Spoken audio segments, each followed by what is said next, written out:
This episode is brought to you by Marvel Studios Echo. All episodes streaming January 9th, only on Hulu and Disney+. Rated TV MALV. Viewer discretion advised. Maya Lopez has betrayed her mentor, the notorious Kingpin. Now on the run, she returns to her hometown to prepare for the biggest fight of her life. Don't miss Marvel Studios' hardest-hitting series yet. An epic 5-episode event. Marvel Studios Echo. All episodes streaming January 9th, only on Hulu and Disney+.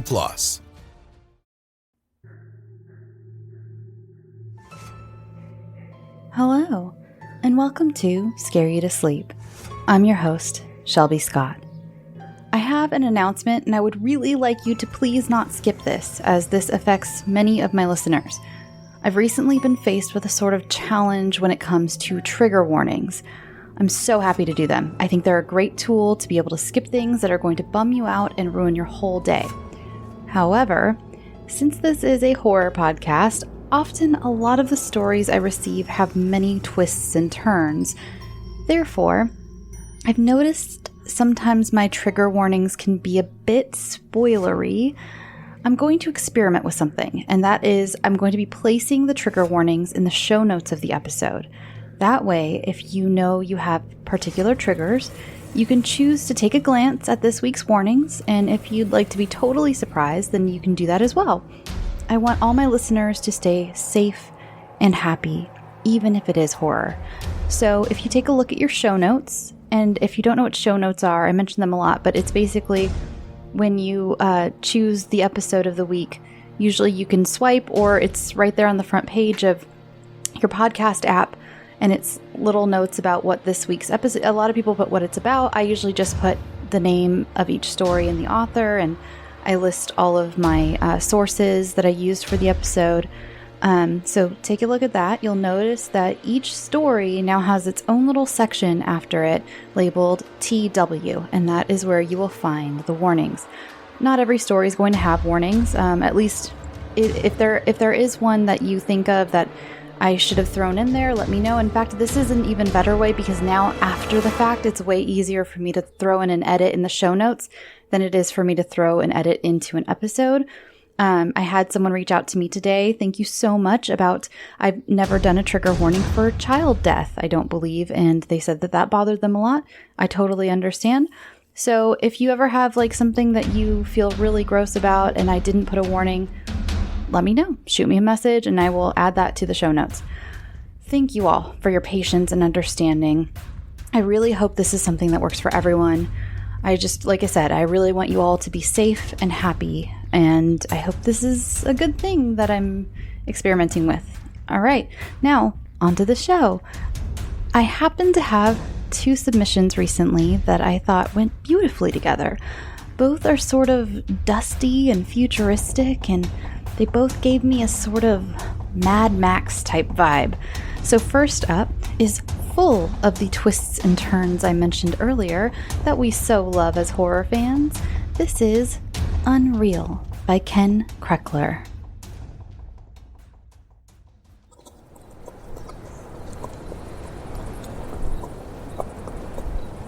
The desert is hot, so I ride to a place where I order a drink, and the bartender looks just like me. I can tell she notices because her eyes begin to fill with tears and questions we both want to ask. But the moment passes, and knowing wouldn't matter anyway. The whiskey drains clean from the glass in my hand, and I leave without any trouble. The air outside is old and thick with smells of maybe copper. The sky is red and starless as I open my satchel to unfold my map, fighting to keep it from flapping in the dry and gusting wind. Nearest town is a 5 days journey. I have enough water to make it through 2. I ride north, remembering cars. They were so much faster, so much more dependable. Nowadays, they're hard to find. I took one to a party once, back when you could see the moon. It's silent as we drive home from the Rutherfords, streetlights cutting through the windows, moving over us in waves. The shadows are deep and stark, and sometimes, if I'm lucky, I can catch my husband's eyes, but usually I can't. That was fun, I say, staring out the window. They have a beautiful home. Patrick nods. My fingernails are painted, and the dress I wear is new. They certainly know how to throw a party, I say. Yes, says Patrick, and he flicks the turn signal, clicking left and looking far away. I think Sheila had a little too much wine. I swear she was flirting with that piano player. I'm surprised Bill didn't say anything. Patrick turns onto our street, and now we're nearly home. He wants to leave her. What? I had lunch with Bill at work last week. He's not happy with Sheila. Just hasn't told her yet. I shift uncomfortably in my seat. But they seemed... it really looked like they were going to make it. Pulling into the driveway, Patrick says quietly, "You never used to think so." I look at him. What does that mean? The kids are asleep by the time we walk in. Patrick pays the babysitter without a word, then takes off his blazer and excuses himself to the upstairs. The sitter's name is Karen, and she needs a ride home. But I'm tired, so I say I'm too drunk, and I call her a cab. I wait with her until it arrives. It's summer on my porch. I'd like to smoke a cigarette, but Karen's still in high school, young and impressionable. Making conversation, Karen asks, "How was the party?" I sigh and think on how to answer, eventually saying, "It was a party. Just some silly party." "Whose party?" "The Rutherfords," I say. "Bill and Sheila Rutherford. Patrick knows Bill from their work. At the lab." A long pause. Crickets chirping. A car honks, far away. Hesitantly, Karen asks, "Is Mr. Campbell okay?" "Who? Patrick? What do you mean?" She shrugs. The sky above is cloudless and clear. He's been a little different since the accident, I say. It's hard to explain. Karen looks like she wants to reply, but the lights of the cab pull her away. And minutes later, I'm smoking, sad and relieved and tired and drained. Later in bed with Patrick, I kiss his shoulder, rub his thigh. I whisper that I love him, and I start to do the things I know he likes. "You smell like smoke," he says, and turns away. The room is still for a long time. I want to cry, but don't. One day, while the kids are at school, the doorbell rings, and it's Bill Rutherford, unannounced. It's the middle of the day, so he must be on his lunch break, because his ID badge is still clipped neatly to his belt. "Just in the area," he says, and blinks a lot. Him drinking coffee and me drinking tea. We sit on separate sofas, chatting. I say something about my plans for the day. He mentions visiting family with Sheila next week. There are stammers, awkward pauses, and I'm almost to the point of arbitrarily inquiring about the wine he served at the party when he asks, out of nowhere, how I'm feeling lately. But I'm not really sure what he means. He leans forward, and suddenly, I know that this is why he's here. "How's Pat?" I cocked my head. There's been some distance. He frowns, looks at the coffee table. I'm concerned about Pat. About you and Pat. We're in counseling, I say, my shoulders tense. Don't tell him I told you. I know about the counseling, he says and sips more coffee. Was it his idea? Or yours? What?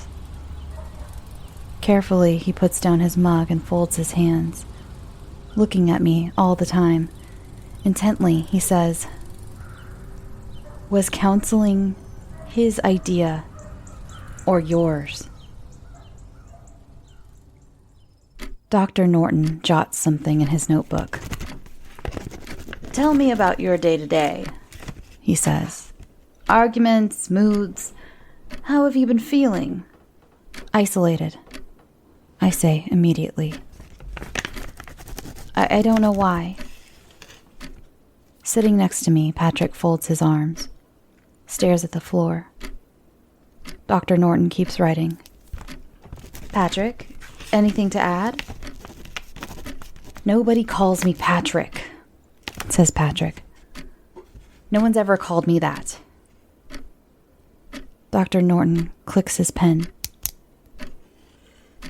Mr. Campbell, he says slowly, you've been coming here nearly 6 months now, the both of you. You came here because you're having problems. You came, you said, because you wanted help. Patrick isn't listening to any of this. I can tell. Dr. Norton removes his glasses. Do you feel I'm taking sides? No, says Patrick earnestly. She doesn't have a side. Patrick used to be a scientist, back when things were fresh and new. He had such high hopes and dreamed so big, but dreams die from time to time, and I think his died in the accident. In a way, I died with them. It was snowing, and the shiny car ahead spun out while going faster than it should. We hit hard. There's a spray of glass across my face, and I can still hear how it sounded. Like the scream of something seeing daylight for the first time in its life. The taste of salt in my mouth, the pull of the seatbelt bruising my chest, and later there were sirens. Lights and sirens all around. After that, we took our time to learn how to walk and feel and think the way we did before. As doctors came with clipboards, writing special notes we weren't allowed to read. We lay side by side in separate beds or gurneys, and every day I'd ask why I was healing so much faster than my husband. And every day I was ignored, until we were both well. On the day we were discharged, we took a taxi to the house where Patrick's parents lived. The kids came bounding toward us down the driveway of their home, eyes beaming. I hugged and held both boys that day, and felt that everything was right. Bill escorts me through a long, sterile hall, telling me I shouldn't be surprised, telling me I should have figured it out by now. I'm in love with you, he says, and he starts to show me things I'm not supposed to see, with walls of glass and plastic spheres that hold within them each a life. For years, says Bill, and while he walks, he starts to cry. I'd have done anything, even after your accident. I see the way Patrick looks at you now. He can't handle what we've done. But I can. And you deserve to know. One foot in front of the other. I pretend not to stare at the fleshy forms that spurt and spasm in the bowels of every masterpiece I pass, pushing out from each of them their eyes or nails or stomach or spleen. Each eye is blinking outward, focused on us as we pass, begging for freedom or death. Later, Bill shows me a file. It has my name on the label, followed by a line of numbers. And certain things I think, I feel, begin to disappear. Bill is explaining things, in love with me. He talks for a long time. When I first held my children, they seemed so light and fragile. There were tears in someone's eyes, but it seems that someone wasn't me. I have memories of meeting Patrick at a mall when we were still in school. The smell of my first car, the sound of my parents arguing downstairs. Our lives are made of memories. Imagine if they weren't. Patrick's life was making copies. That was his job. His grants were based on the idea that our livers and kidneys and hearts pumping blood could be formed inside huge, ungodly spheres, and that these spheres were such that educated men would watch them grow into maturity. There were people sick with diseases that couldn't be cured or riddled with tumors that attacked their most important parts. And tumors don't care how death affects you. Tumors don't care about babies or spouses or hopes you cling to late at night. To save your body, you'll need spares. This was Patrick's work, saving people's lives by making copies of them. When the first me died in the accident, he used his skills to make a replacement. Standing in the lab, Bill closes the file. He says he wants to be with me. He wants to be together. Finally, I start screaming.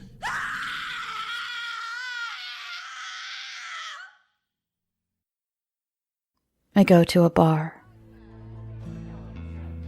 My drink tastes far fresher without all the world's lies in it.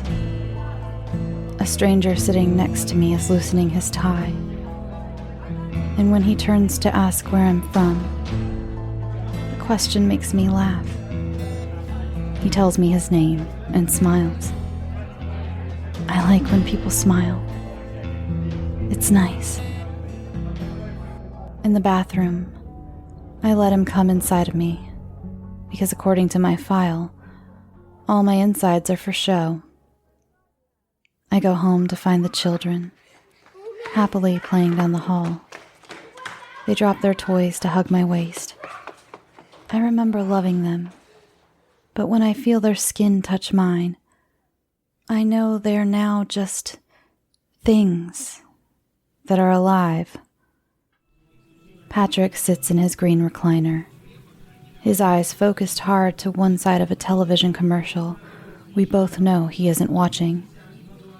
He says, "Bill called," and sighs, as though his job tonight is done. I take the kids upstairs for bed. I make sure they brush their teeth. They beg for a bedtime story. The same old book I haven't really read 1,000 times. Their voices are such shrill, pathetic things. So tiny. So weak. Patrick goes to bed the way he always does.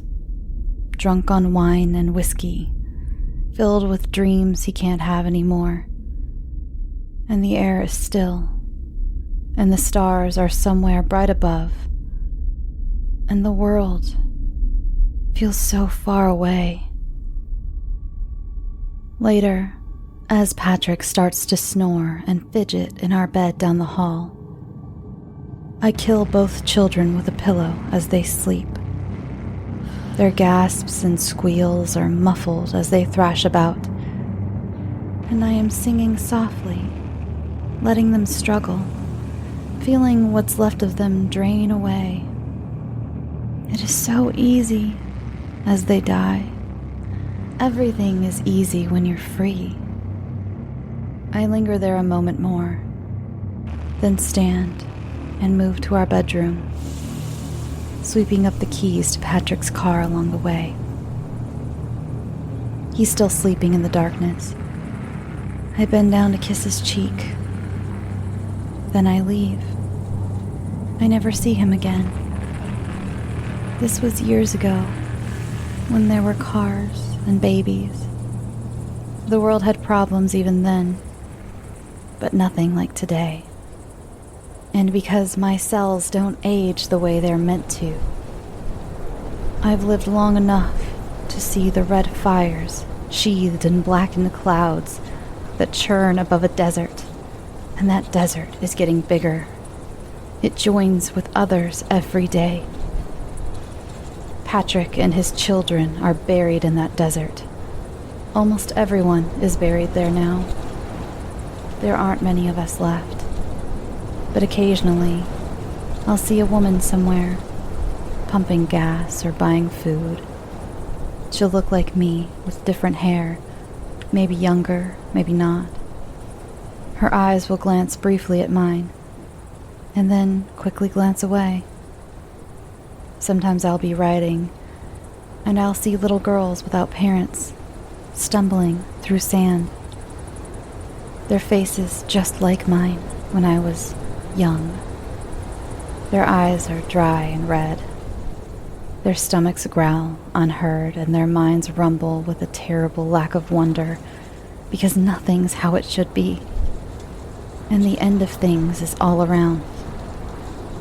When this happens, I'm reminded that there may well be a number on or in my body that I've simply never seen. I'll guess how many others came before me, whether Patrick had discarded them or maybe they'd escaped. I'll wonder if these others feel as free as I do while they watch the world burn away. And I'll want to cry, but don't. The sun is breaking in the east, and I drink what's left of my water, curious if I'll make it to the next town over in time. Curious, but not worried. The horse I ride will die soon. When it does, I'll get another. That's what we do when we lose what we love. We replace it. We stop crying. Crying is only for real people. I haven't cried in years.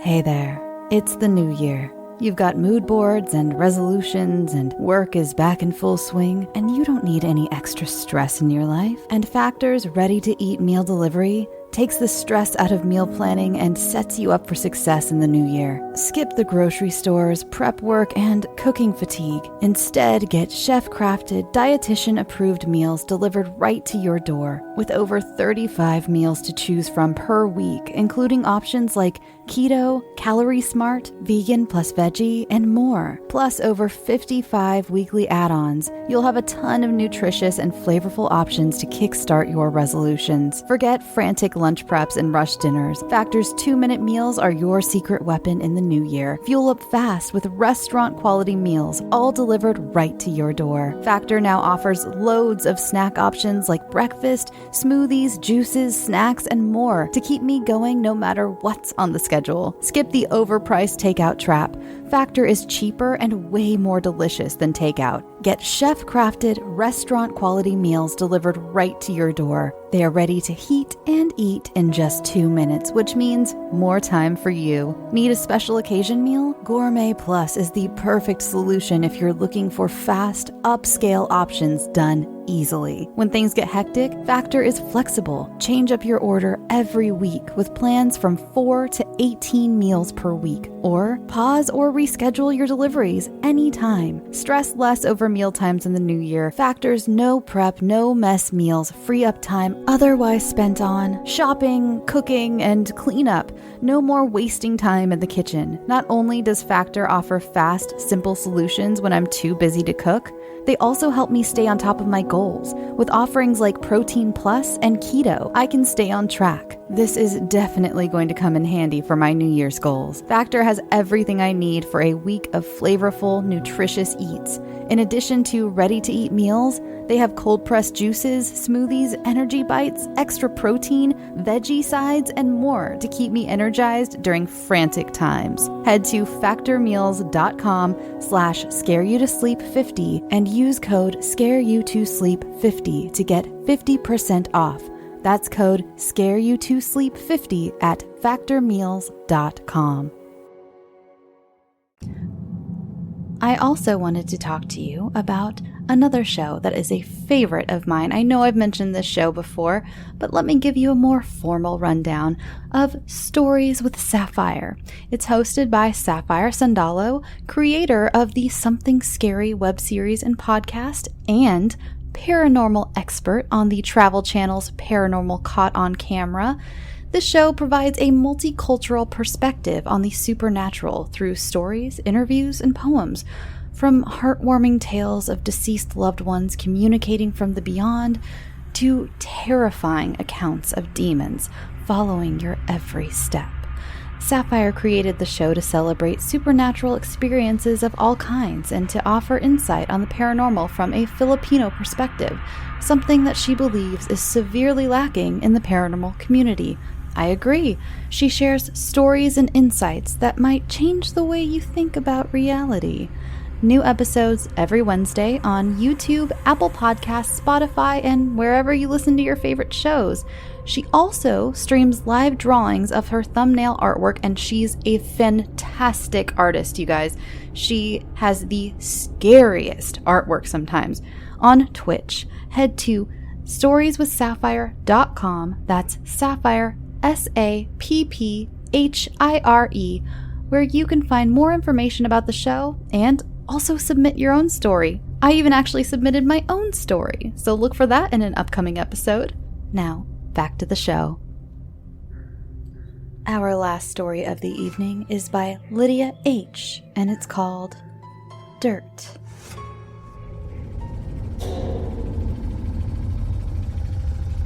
The worker's jacket was too big for Cav's slim, 17-year-old frame.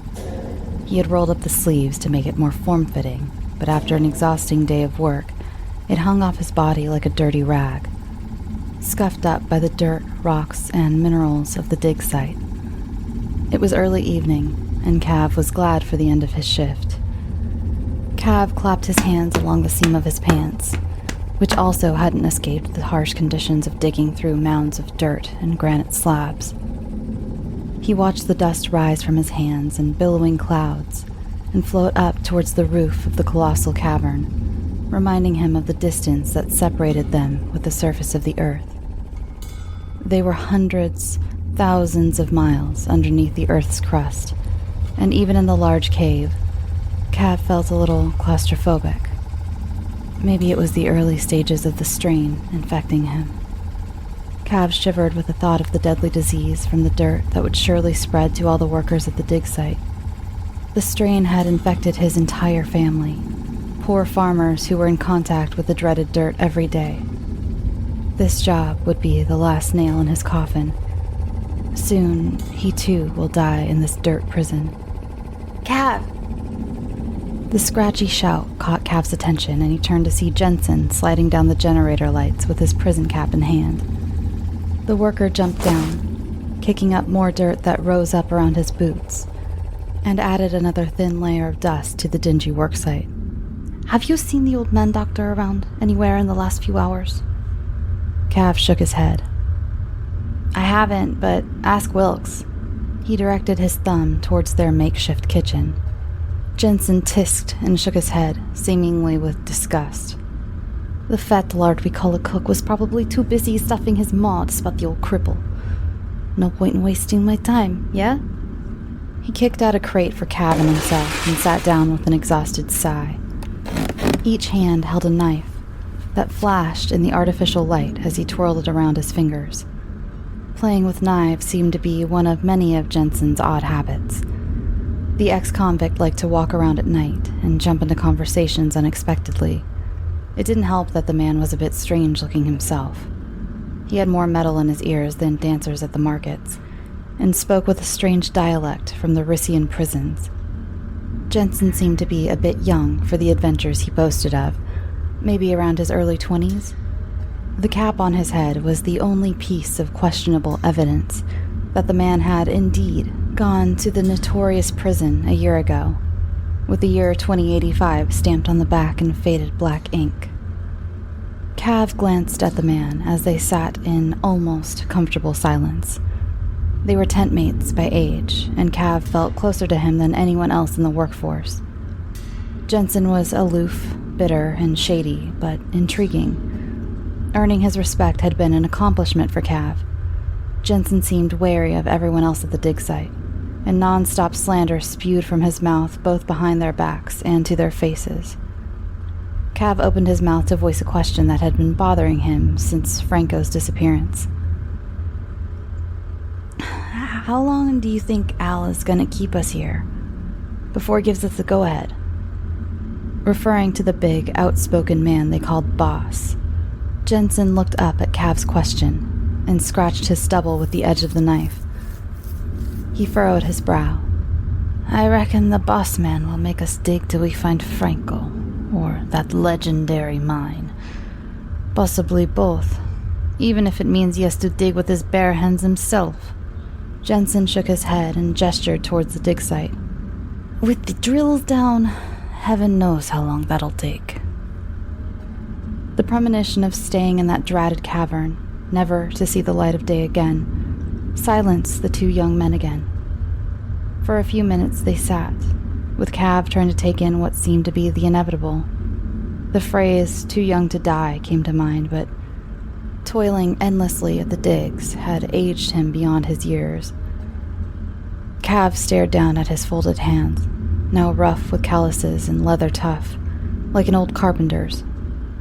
He sensed Jensen staring at him, and looked up to meet the man's eyes. "We're going to die here, Cav," Jensen croaked out. Cav swallowed the lump in his throat and nodded. "Hey, what are you doing here, not at the digs?" Al, the stubby man who ran the site, rounded the corner of the med tent with a flask in one gloved hand. "We are holding down these crates, Al," Jensen said, rolling his eyes. Al grunted and took a large gulp of whatever was in the flask, tipping his head back. Jensen looked on, bemused. "New habits, yeah, boss? That's what they call a coping mechanism?" Jensen mocked. Cav winced at the jab, glancing at Al to see his reaction. The boss just glowered at Jensen, wiping his beard with the back of his glove. "Me and Wilkes are playing a drinking game. We take a shot every time we hear you say something idiotic." Al emptied the last drops of the flask into his mouth and tossed it at Jensen, who lifted his leg to let the flask thump against the wooden crate he was sitting on. Al nodded his head towards the dig site. "Get!" Jensen scowled and chucked the flask at Al's retreating back, before standing up and picking up his shovel. Heading off to the digs with silent anger. Cav watched his co-workers leave before standing up himself. The camp was relatively quiet. The large metal drills sat at the dig site like colossal tombstones that no one dared to run, especially now with Franco gone. They had been searching for the young engineer for the last couple days, but the job had been long and tedious, and the crew had all but given up. Morale was low, and a hopeless end seemed to be in store for the workers. Sighing, Cav headed towards the kitchen to help Wilkes prepare what was left of their rations. Dinner was tense. Jensen and Al had exchanged several hostile glances before Al declared the food unfit and stormed off to his tent, grabbing a bottle on his way out. Omar, a foreign worker and a man of little words, joined Jensen, Cav, and Wilkes at the coals of their dying fire. Jensen had coolly stared down Wilkes as he flusteredly shuffled away from the ex-convict with his empty plate in hand. The pudgy cook had practically inhaled the contents of his dinner, given the tiny portions, and sat in discomfort, glancing around at the rest of their plates and sighing every couple minutes, expressing his displeasure. "How's the crippled old geezer?" Jensen directed his question towards Omar, who seemed to be looking after the doctor. The huge man merely shrugged and grunted. "Stranson hasn't left his tent since we dug up the statue?" Cav inquired with surprise. It was strange for the old doctor to act in such a way, seeing that he was more intrigued by the digs than anyone else in the workforce. Stranson claimed to be on the brink of discovering a cure for the strain, an impossible feat in everyone's eyes except his own. The doctor was elated to hear about the dig expedition and joined for the sake of continuing his research. In their search for Franco, they had dug up a small wooden statuette, presumably an artifact from other civilizations. Stranson had fainted upon seeing it and refused to leave his tent, mumbling about some impending doom. Jensen scoffed and spat into the fire. "He's sure as day that some voodoo mumbo-jumbo is gonna float out of that little thing and curse us all to hell and back. Old geezer's probably just going nuts from the strain." Jensen leaned back in his chair, staring into the dying flames. Cav and Omar quietly chewed on their food. Gone was the lively chatter from the first couple days of the expedition, when the workforce was full and young workers were eager to talk about their shifts at the digs. The team had dwindled down from 50 to a measly 5, 4 with Franco missing. Cav remembered each one of the 45 graves that were dug for the workers that had contracted the strain early on. A chilling thought of who was going to bury him, or if he would be the one to bury everyone else, came to mind. First them, now us. It's only a matter of time. Soon enough, we'll all drop like flies. Jensen stood up and tossed the paper plate into the fire, watching it crumple up as the little flames consumed it. He stood there for a couple seconds, unmoving, before disappearing into the dark like he always did. It wasn't until the embers from the fire had gone out that the workers headed back to their tents for a night of restless sleep. Cav woke up the next morning to shouts of anger. The first thing he noticed was the absence of his tent mate, which immediately caused an uneasy feeling in the pit of his stomach. The shouts continued outside as he attempted to rub the sleep from his eyes and hastily got up, leaving the warmth of his sleeping bag and rushing to put his boots on before stepping out of the tent. Once outside, it was clear to Cav who was causing the disturbance, and it worried him even more when he heard Jensen's throaty Rissian dialect and Al's deep bellow. He picked up his pace, and he ran through the camp to the digs, kicking up dirt that would surely coat the tents in a layer of dust as it settled. His breath came in ragged intervals, and he slowed down as he neared the dig site. Cav heard footsteps behind him and turned to notice Omar emerge through the dust, who evidently had the same worry as himself. Together they jogged down to the piles of dirt. A stone dropped in Cav's stomach as he saw 2 figures wrestling amid the towering drills. The nonsensical shouting from before became clearer phrases as the 2 men tumbled around in the dirt. "Idiot! Shut your mouth before anyone else hears you!" Jensen roared, attempting to place Al in a headlock to cover his mouth. I killed Franco! I killed him! Cav stopped so abruptly that he almost tripped. Al's words seemed to have taken the breath out of his lungs, and he felt his chest tighten with disbelief. He couldn't seem to process the sentence in his brain, and just stood still, like a statue. Jensen had given up on trying to silence the boss and kicked him to the side, just now noticing that they had an audience. He gestured towards the man who was hysterically rolling around in the dirt, mumbling something about Franco. The strain's gotten to him, he said grimly through gritted teeth. He was headed down here to dig up Franco when I caught him trying to power up the drills. Nearly knocked me out with a shovel. Omar nodded and walked over to Al, who hadn't stopped talking to himself about Franco. With an easy grab, the giant man picked up Al and tossed him over his shoulder, ignoring his desperate attempts to wriggle away, and headed to the med tent. Cav knew what would happen next. Stranson would put him into a drug-induced coma to lessen his suffering, and they would wait for him to die. Put me down! Put me down right now before I do something I might regret. You hear me? Al's shouts of protest didn't cease as he was carried away. Jensen watched the scene with Cav, chest heaving from the fight. Cav turned to look at the damage. Jensen's work clothes were coated with dirt, as was the left side of his face. A small stream of blood flowed from his temple and dripped down his chin. Jensen wiped at the blood with his grimy sleeve, smearing it even more on his cheek. You okay? Cav questioned. Yeah, I'm dandy. Just worried about boss man over there.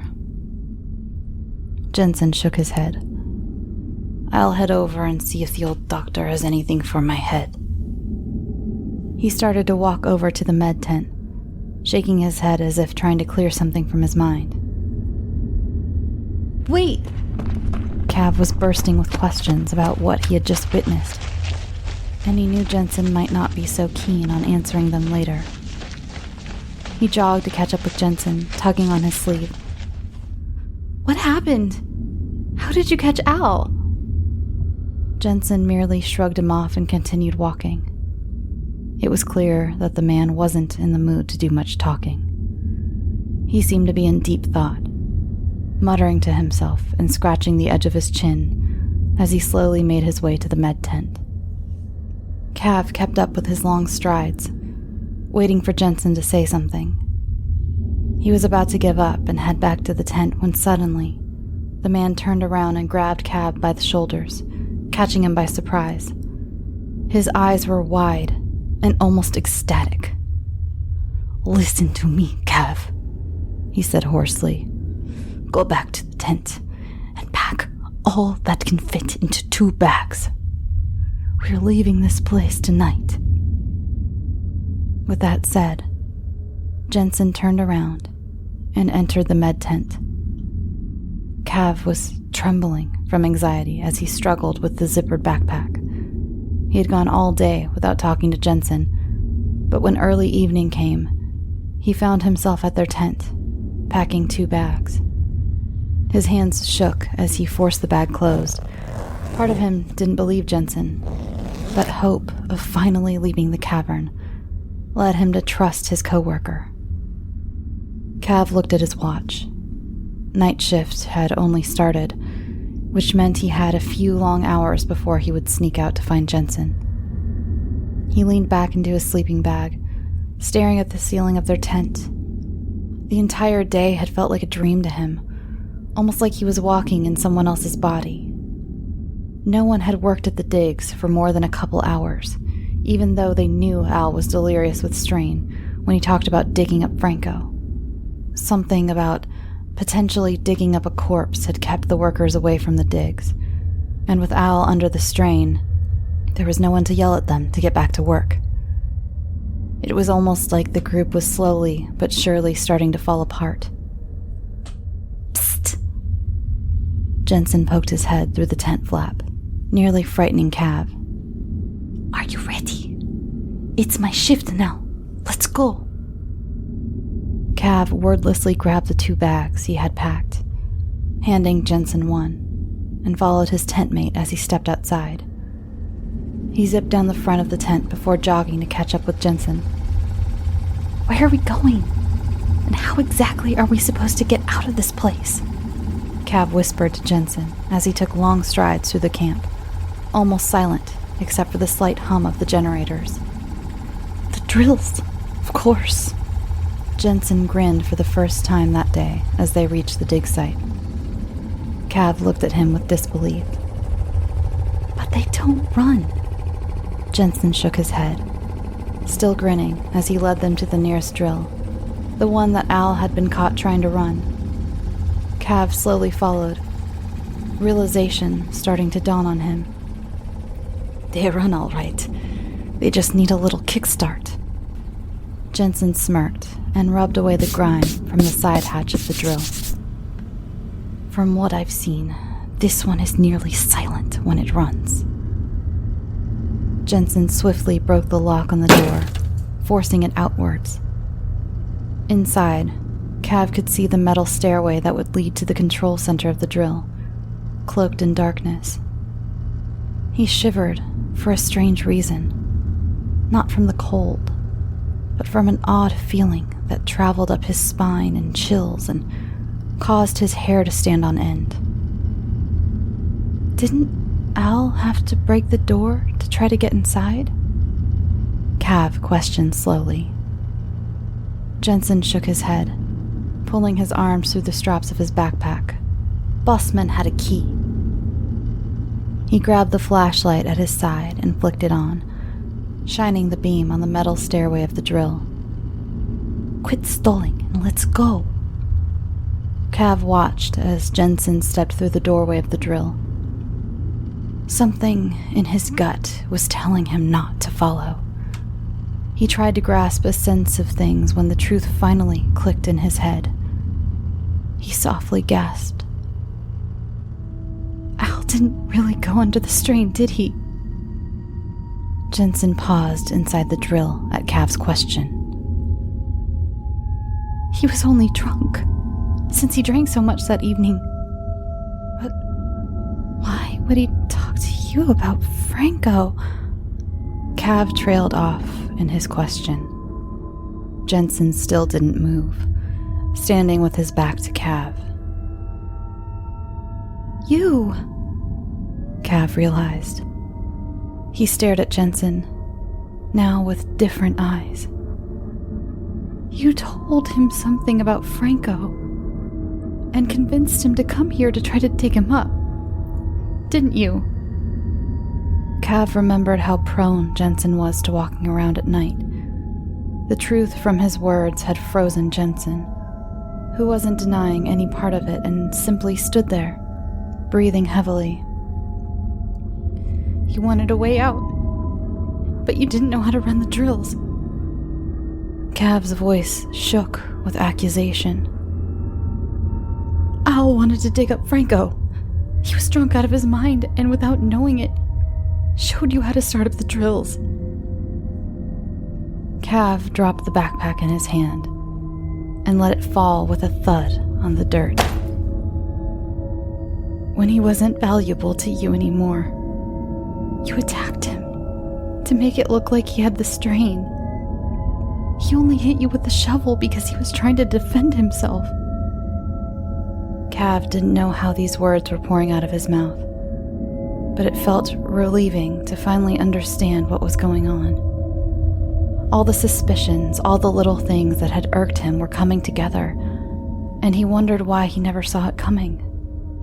His only friend at the site wasn't someone he could trust. Why? Cav finally voiced the question that had been bothering him. Because, Cav, Jensen finally croaked, turning around to face him. In the half-light, his face was shadowed, almost creepy. Sometimes, You gotta sacrifice to get what you want. Cav shook his head at the absurd answer. I don't understand you. I don't think I ever have. All you fed me was lies, and I ate them from your hand. He looked up at his former friend. I won't go with you. Good luck. With that said, Cav turned around to head back to camp. He didn't know what he was doing, but he knew it was right. Even if he died here in this unorganized camp, suffocating with the strain, it would at least be a fair and truthful death. He wouldn't pawn off the untruths of others to help him survive. He only realized he was being tackled from behind when his face hit the dirt in front of him, his breath getting knocked out of him. He was stunned. Jensen wasted no time in flipping him over, clutching his shirt by the collar. The man had a different look in his eyes, a wild, untamed look, as he leaned forward with gritted teeth. You're not going anywhere, kid, he hissed. You're just like Franco. Didn't want to cooperate. So, I sent him to his grave.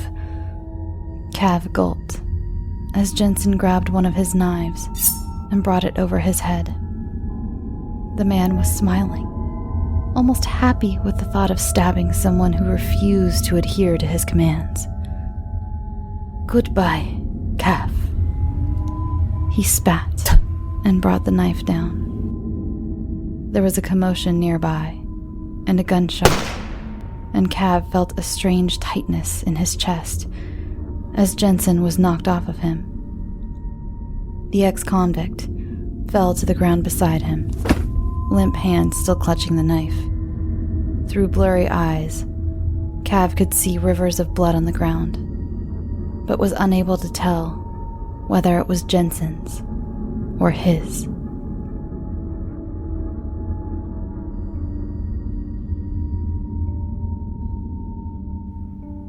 Thanks for listening. Remember to check out Sapphire's super scary show, Stories with Sapphire, and if you download Best Fiends, feel free to send them a tweet or a Facebook message that you heard about them from me. That would be totally cool of you. Also, thank you so much to all of you awesome Instagram people who started adding Dollar Shave Club after I posted that picture of my legs, and several of you asked me what razor I use. That was very sweet of all of you. Now, time for Patreon shoutouts. Thank you so much to Sheila Williams, Lindsay Watt, Hannah Marai, or Marays, Allison Footit, Penny H, and Nicole Porter. And I am so sorry for those names that I know I just butchered. Now, line up so I can hug you each individually and tenderly. Remember to follow the show on Twitter, Instagram, Facebook, Tumblr, and Reddit. You can email me your submissions or just say hi at scarytosleep@gmail.com or scarytosleep.com. That's the website and it has a submission form. So either way. All right. I love you all. Now, go get some sleep. Sweet dreams.